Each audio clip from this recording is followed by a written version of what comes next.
आप लोग अभी युवा हैं, जिंदा हैं और सपने देखते हैं। जिंदा होने का मतलब वो नहीं होता है ना।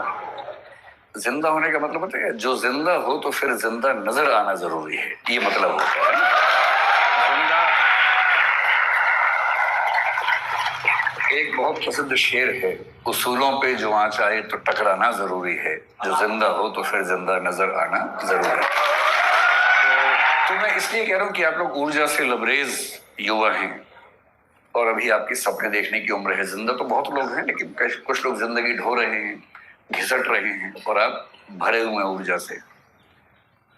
इस देश को नौकरी मांगने वालों से ज्यादा नौकरी देने वालों की जरूरत है।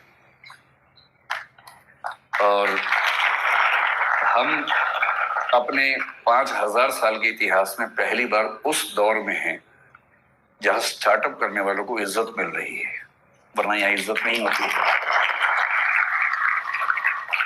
अभी जो सरकारें हैं हमारे पास, सेंटर में भी, कुछ स्टेट्स में भी, और किसी मामले में आप उनसे सहमत हों, असहमत हों, समर्थन करें, विरोध करें, इस मामले में तो आपको मानना पड़ेगा कि उन्होंने पहली बार स्टार्टअप करने को इज्जत वाला काम बना दिया है।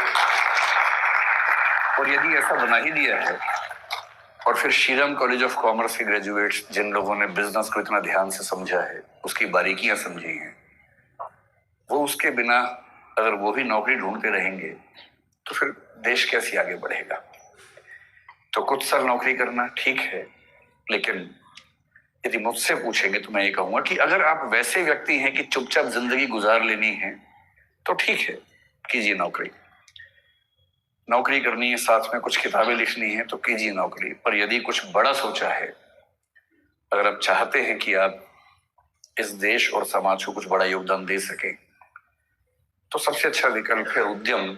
और उद्यम का मतलब केवल आर्थिक उद्यम नहीं होता है।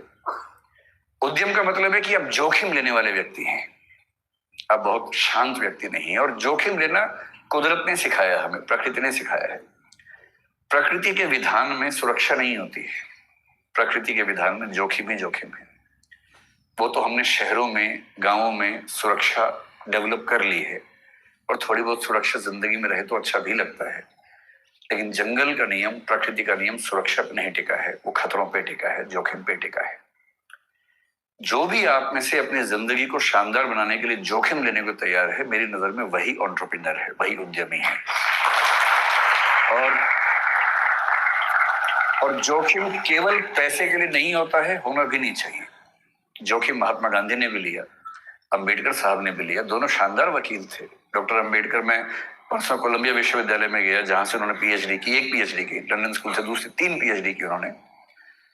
इन लोगों ने अपने अपने सफल करियर को दांव पे लगा के जोखिम लिया कि देश को एक अच्छा राजनीतिक और सामाजिक मंच मिल सके। ये सोशल एंटरप्राइज है, पॉलिटिकल एंटरप्राइज है।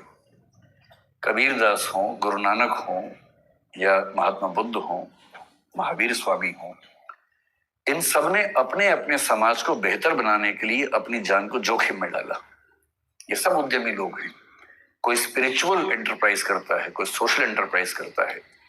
आप बिजनेस एंटरप्राइज वाले लोग हैं, लेकिन मैं इतना जरूर कहूंगा कि बिजनेस में पैसा कमाना जरूरी है, क्योंकि वही आपको जिंदा रखेगा, वही आपके उद्यम को चला पाएगा।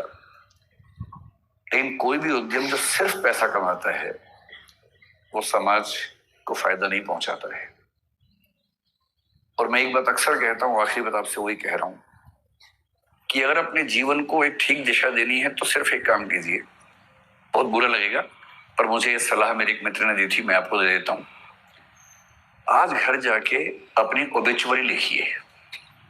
ओबिचुअरी का मतलब होता है किसी के मरने के बाद अखबार में जो छपता है उसके बारे में, कि दुख के साथ सूचित किया जाता है कि फला फला की मृत्यु इस तारीख को इस वजह से हो गई है।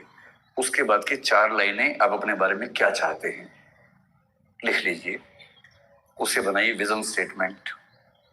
वो लाइनें कई तरह की हो सकती हैं। एक ये हो सकती है कि इस व्यक्ति ने जीवन में खूब पैसा कमाया, इसने गुटखा बनाने वाली कंपनी बनाई, इसने अरबों रुपए कमाए और इसकी वजह से कई लाख लोग कैंसर से मरे,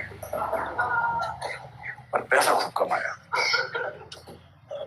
दूसरा ये हो सकता है कि ये व्यक्ति चाहता तो अरबों रुपए कमा सकता था, पर इसने लाखों ही कमाए और अपनी ऊर्जा उन चीजों में लगाई जो समाज को और बेहतर बना सकती है। ये चाहता तो डीजल की कार बना के खूब पैसा कमा सकता था, तेल के कुएं खोद के खूब पैसा कमा सकता था, पर इसने सोलर पैनल्स में अपनी ऊर्जा लगाई क्योंकि उसे चिंता थी कि मेरे साथ साथ इस समाज का भी भला होना चाहिए। तो जो मैं कंक्लूडिंग रिमार्क के तौर पे कहना चाह रहा हूं, आप लोग इस देश के भविष्य हैं, स्टार्टअप की दुनिया के भविष्य हैं। कुछ बड़ा कीजिए और ऐसा मत कीजिए जो केवल और केवल बिजनेस तक सीमित हो। जब बिजनेस और एथिक्स मिलते हैं तो जो सिनर्जी बनती है वो सिनर्जी किसी भी देश और समाज के लिए बेहतर है।